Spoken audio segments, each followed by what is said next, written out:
Hello, जय Hind friends. हम भारतीय संविधान की प्रमुख विशेषताएं देख रहे थे। पिछले वीडियो में मैंने यहाँ तक देखे थे तृतीय स्तर की सरकार का प्रावधान। तृतीय स्तर की सरकार के बारे में पढ़ रहे थे, यानी ग्राम पंचायत की व्यवस्था, और ग्राम में ग्राम पंचायत की व्यवस्था और नगर में नगर पंचायत की व्यवस्था।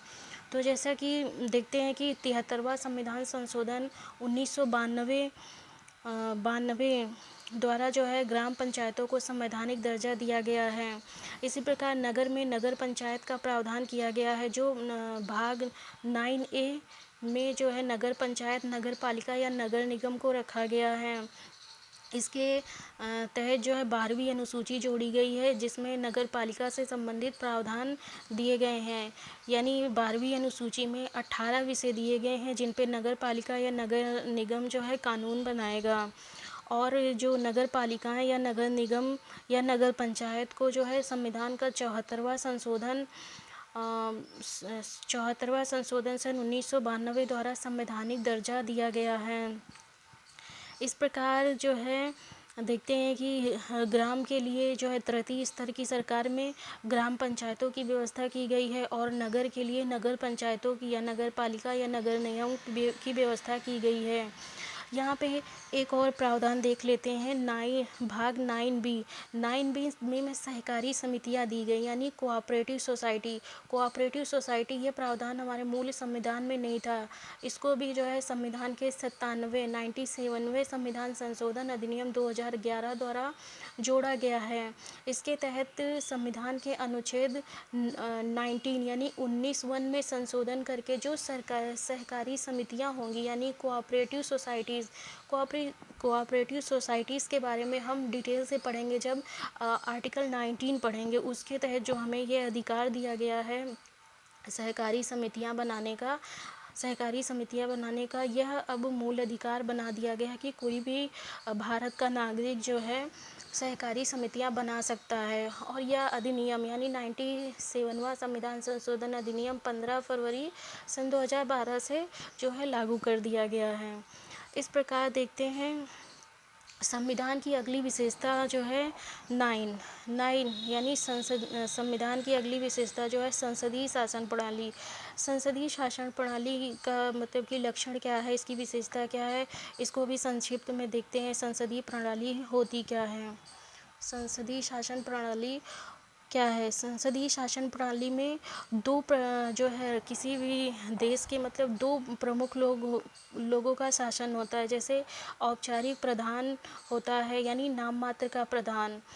अनुच्छेद 53 में यह प्रावधान किया गया है कि राष्ट्रपति जो है कार्यपालिका का प्रमुख होगा। समस्त कार्यपालिका शक्ति राष्ट्रपति में निहित होगी। और इसकी जो वास्तविक प्रधान होता है संसदीय शासन प्रणाली में, वह प्रधानमंत्री होता है, यानी PM। और जो है मंत्रिपरिषद जो है वास्तविक प्रधान होता है। प्रधानमंत्री जो है और मंत्रिपरिषद जो है प्रधानमंत्री प्लस संघ के मंत्री परिषद मिलकर मंत्रिपरिषद का गठन करते हैं, और प्रधानमंत्री मंत्रिपरिषद के माध्यम से देश का शासन चलाता है। ये जो है संसदीय शासन प्रणाली का प्रमुख लक्षण होता है। जैसे यहाँ पे अनुच्छेद 74 में जो है कहा गया है कि राष्ट्रपति को सहायता और सलाह देने के लिए एक मंत्री परिषद होगी। यानी कि राष्ट्रपति जो है 1 मिनट भी अपनी मन से कोई कार्यवाही नहीं कर सकता है। जो उसे मंत्री परिषद सलाह देगी वही जो है कार्य जो है राष्ट्रपति करता है। तो इस प्रकार देखते हैं कि जो है मंत्री परिषद ही वास्तविक प्रधान होता है, और समस्त कार्यपालिका समस्त जो है वास्तविक शक्तियाँ मंत्री परिषद में निहित होती हैं। प्रधानमंत्री की जो है मंत्रिपरिषद में हैसियत क्या होती है, इसको समझते हैं। प्रधानमंत्री की मंत्रिपरिषद में हैसियत जो होती है समानों में प्रथम होती है। यानी कि जो कैबिनेट मंत्री होते हैं सभी जो है एक समान होते हैं। उन सभी में जो है प्रधानमंत्री की जो हैसियत होती है वो समान होती है, यानी सभी समानों में प्रथम होती है प्रधानमंत्री की हैसियत। इस प्रकार जो है यहाँ पे भारत के संविधान में एक प्रश्न ये भी बहुत पूछा जाता है कि संसदीय शासन प्रणाली जो है कहाँ से, मतलब कि इसकी उत्पत्ति होती है, या कहाँ से जो है इसको भारतीय संविधान में कहाँ से इसको मतलब कि आधार मिलता है। तो आर्टिकल यानी अनुच्छेद 75 के क्लॉज 3 में जो है मंत्री परिषद यानी संसदीय शासन प्रणाली की जो है आधारशिला माना जाता है। इसमें ये प्रश्न जो है जीएस और लॉ दोनों में जो है कई बार पूछा गया है कि जो है संसदीय शासन प्रणाली की आधारशिला क्या है। तो संसदीय शासन प्रणाली की आधारशिला जो है अनुच्छेद 75 का क्लॉज 3 ही है, जिसमें दिया गया है कि मंत्रिपरिषद जो है लोकसभा के प्रति सामूहिक रूप से उत्तरदायी होगा। इसका मतलब ये होता है कि किसी भी सरकार के विरुद्ध अगर अविश्वास प्रस्ताव पारित हो गया है तो पूरे मंत्रिमंडल को त्यागपत्र देना पड़ेगा। इस प्रकार देखते हैं कि हमारे संविधान में जो शासन की क्या व्यवस्था होगी, किस प्रकार शासन संचालित किया जाएगा, उसमें जो है संसदीय शासन प्रणाली यानी पार्लियामेंट्री सिस्टम को जो है अपनाया गया। ये भी हमारे संविधान की एक अच्छाई है या एक विशेषता है। संविधान की अगली विशेषता देखते हैं 10वीं। संविधान की 10वीं विशेषता देखते हैं स्वतंत्र एवं निष्पक्ष न्यायपालिका। स्वतंत्र एवं निष्पक्ष न्यायपालिका का प्रावधान जो है अमेरिका के संविधान से लिया गया है। यहाँ पे देखते हैं कि अगर किसी भी देश में स्वतंत्र और निष्पक्ष न्यायपालिका नहीं होगी तो सरकार जो है मनमाने ढंग से कानून बनाएगी और सरकार जो है निरंकुश हो जाएगी और तानाशाही करेगी और न्यायपालिका जो है एक तरीके से मूक दर्शक बनकर जो है यह देखती रहेगी। लेकिन भारत में ऐसा नहीं है। संविधान का रक्षक सुप्रीम कोर्ट यानी भारत के उच्चतम न्यायालय को संविधान का रक्षक बनाया गया है, क्योंकि हमारे यहाँ विधि का शासन यानी रूल ऑफ लॉ की स्थापना की गई है। अगर सरकारें जो है विधि शासन रूल ऑफ लॉ का उल्लंघन करती हैं तो सरकार तो हमारा उच्चतम न्यायालय जो है इसमें जो है सरकार पे नियंत्रण यानी सरकार को नियंत्रित करता है या नियंत्रण लगाता है। इसमें जो है एक केस देखते हैं स्वतंत्र एवं निष्पक्ष न्यायपालिका में। ये बहुत ही लीडिंग केस है, श्रीमती इंदिरा नेहरू गांधी वर्सेस राजनारायण। इस मामले में जो है भारत के सुप्रीम कोर्ट ने यह कहा कि स्वतंत्र एवं निष्पक्ष न्यायपालिका संविधान का आधारभूत ढांचा है, इसे संसद कानून बनाकर नष्ट नहीं कर सकती है। ये जो है ये राजनारायण का मामला बहुत ही लीडिंग मामला है। इसके जो फैक्ट है उसको आगे हम जो है आगे संविधान जब पढ़ेंगे उसमें इसकी चर्चा करेंगे, क्योंकि यहाँ पे अभी सिर्फ विशेषताएं देखना और वो भी बहुत ही संक्षिप्त में देखना है कि भारत के संविधान में क्या क्या विशेषताएं दी गई हैं। इसकी जो अगली विशेषता है संविधान की जो अगली विशेषता है वो कठोर तथा लचीला संविधान यानी नम्य तथा अनम्य संविधान। इसका संबंध जो है संविधान के संशोधन से है, यानी संविधान के संशोधन से यह संबंधित है। कठोर तथा लचीला संविधान का अर्थ होता है कि संविधान में कुछ ऐसे प्रावधान दिए गए हैं जिनका संशोधन जो है साधारण बहुमत से किया जा सकता है, लेकिन कुछ ऐसे प्रावधान दिए गए हैं जिनका मतलब कि संशोधन साधारण बहुमत से नहीं किया जा सकता है। हमारे संविधान यानी भारतीय संविधान में संशोधन 3 प्रकार से होता है, जिसमें से पहला तरीका यह है कि साधारण बहुमत से, संसद की साधारण बहुमत से संसद में उसमें संविधान में संशोधन हो जाता है। जैसे कि उपस्थित और मत देने वाले सदस्यों के बहुमत से संविधान में संशोधन हो जाता है। दूसरा तरीका यह है कि संसद की सदस्यों की 2/3 मेजॉरिटी यानी बहुमत से संशोधन होता है। और तीसरा जो तरीका है कि संसद का जो है 2/3 बहुमत और आधे राज्यों का अनुसमर्थन भी आवश्यक। इस प्रकार देखते हैं कि संविधान में तो कुछ ऐसे प्रावधान हैं जिनका तो साधारण बहुमत से ही संसद संशोधन कर सकती है, लेकिन कुछ ऐसे प्रावधान हैं जिसमें संसद जो है आसानी से संशोधन नहीं कर सकती है। और संविधान में संशोधन का जो प्रावधान किया गया है वो अनुच्छेद 368 में किया गया है। यहाँ पे एक ये भी प्रश्न बहुत ही इम्पॉर्टेंट है कि संविधान का जो अनुच्छेद 368 है यानी 368 है, इसमें कितने प्रकार के यानी कितने तरीके संविधान संशोधन के लिए बताए गए हैं। तो इसमें केवल 2 तरीके बताए गए हैं संविधान संशोधन के। ये इन तरीकों को जो है संशोधन के, इनको विस्तृत रूप से हम जब 368 पढ़ेंगे तो उसमें इनको पढ़ेंगे। अगली जो विशेषता है देखते हैं शक्तियों का विभाजन यानी डिवीज़न ऑफ पावर। जो है संविधान की यह सबसे बड़ी विशेषता है। यानी डिवीज़न ऑफ पावर क्या होता है, यानी परिसंघीय संविधान में शक्तियों का विभाजन होता है। परिसंघीय संविधान में यानी फेडरल कॉन्स्टिट्यूशन में 2 प्रकार की सरकारें होती, एक संघ सरकार होती है, एक राज्य सरकार होती है। संघीय सरकार होती है, एक राज्य सरकार होती है। तो इसके बारे में जो है जिसमें शक्तियों को और एरिया को, क्षेत्रों को यानी विषय को बांट दिया जाता है,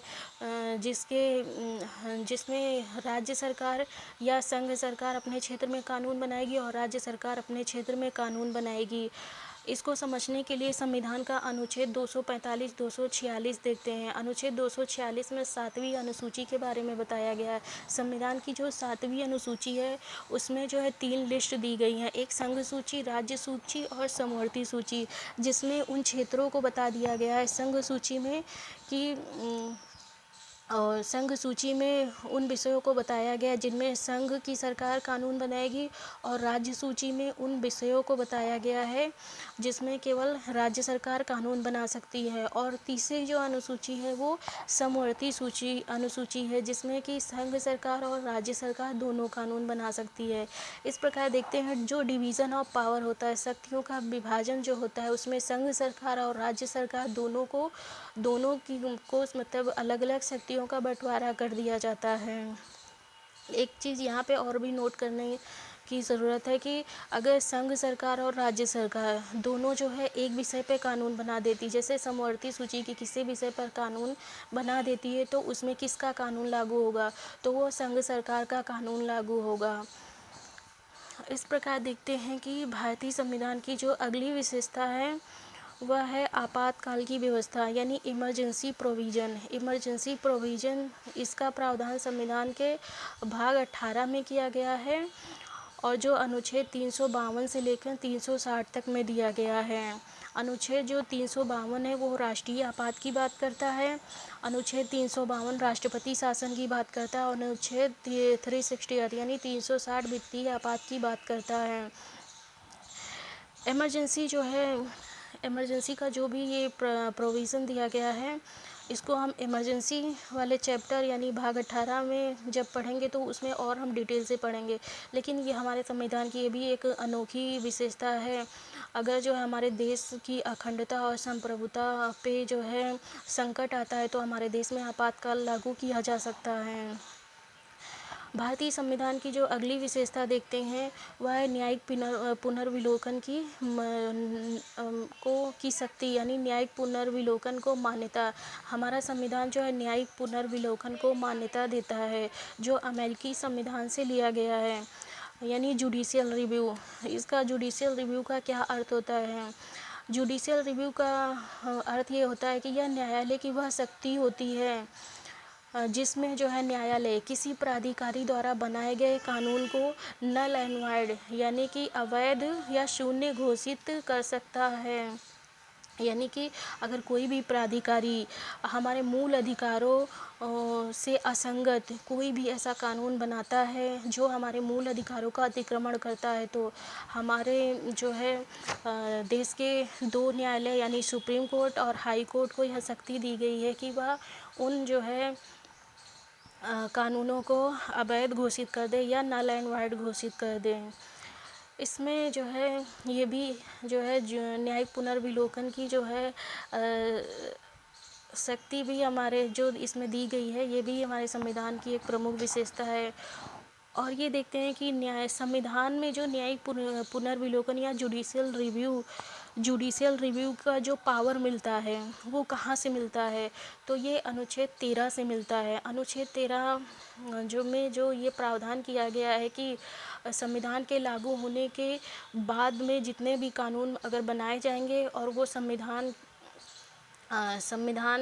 के में जो मूल अधिकार दिए गए हैं अगर उनका उल्लंघन करके बनाए जाते हैं तो उनको जो है अनुच्छेद 32 के तहत सुप्रीम कोर्ट और अनुच्छेद 226 के तहत हाई कोर्ट जो है उनको शून्य घोषित कर देगा।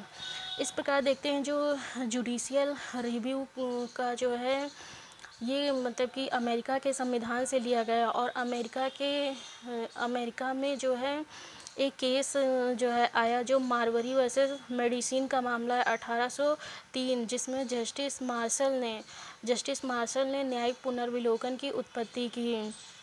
एक प्रश्न यहाँ पे ये पूछा जाता है कि अमेरिका के न्यायालय और भारत के न्यायालय में सबसे व्यापक जो है जुडिशियल रिव्यू का क्षेत्र किसका है, तो अमेरिका का जो है क्षेत्र जो है सबसे व्यापक है। भारत के न्यायालय को जुडिशियल रिव्यू का जो है क्षेत्र वो सीमित है। इस प्रकार जो है देखते हैं कि इसमें जो है अगली विशेषता जो है देखते हैं कि हमारे संविधान की अगली विशेषता क्या है, संविधान में नवीं अनुसूची का होना। संविधान की नवीं अनुसूची जो है हमारे मूल संविधान में नहीं थी। जैसा कि हमें पता है कि संविधान में मूल रूप से केवल 8 अनुसूचियाँ थी, 4 अनुसूची और जोड़ी गई हैं। तो संविधान में नवीं अनुसूची जो है संविधान के प्रथम संशोधन 1951 के द्वारा जो है जोड़ा गया और इसमें जो यह प्रावधान किया गया है कि अगर कोई भी कानून जो नवीं अनुसूची में डाल दिया जाता है उसको जो है किसी भी न्यायालय में चुनौती नहीं दी जा सकती है। यानी कि जो है कोई भी न्यायालय जो है इसका रिव्यू यानी पुनर्विलोकन नहीं कर सकता है। इसमें जो है उन कानूनों को ज़्यादातर रखा गया जो कृषि से संबंधित कानून थे उनको रखा गया है। इसमें नवीं अनुसूची को हम और डिटेल में उस चैप्टर में पढ़ेंगे जब हम संविधान का संशोधन पढ़ेंगे। उसमें जो है डिटेल से देखते हैं इसका कारण क्या था और इसमें जो है केसेस भी पढ़ेंगे जैसे वामन राव का मामला और आईआर सिलो का मामला और ये 24 अप्रैल 1973 को देखेंगे यानी कि इस तारीख को जो है केशवानंद भारती मामले का जो डिसीजन आया है जिसमें जो है सुप्रीम कोर्ट ने यह निर्णय दिया है कि अब जो है इस डेट के बाद जितने भी यानी 24 अप्रैल 1973 के बाद जितने भी कानून को नवीं अनुसूची में डाला जाएगा उनका जो है judicial review supreme court high court कर सकते हैं। इससे पहले जो है नवीं अनुसूची के कानूनों मतलब जो भी डाले गए कानून या विधियों को high court supreme court review नहीं कर सकते थे। इस प्रकार हम प्रमुख विशेषताएं देखते हैं कि हमारे संविधान में प्रमुख क्या विशेषताएं दी गई हैं। वैसे तो हमारा संविधान में जो है बहुत सारी मतलब अच्छाइयाँ ही अच्छाइयाँ हैं, विशेषताएं अनंत हैं, लेकिन सभी का जो है यहाँ पे वर्णन कर पाना मतलब कि थोड़ा संभव नहीं है या थोड़ा कठिन है। इसलिए जितनी भी प्रमुख विशेषताएं हैं उनकी चर्चा यहाँ पर हमने करने की कोशिश की है। आगे जो है हम पढ़ेंगे हमारे संविधान के सोर्सेस क्या है, यानी कि हमारे संविधान को कहाँ से मतलब कि सोर्स या कहाँ से लिया गया है उसके बारे में।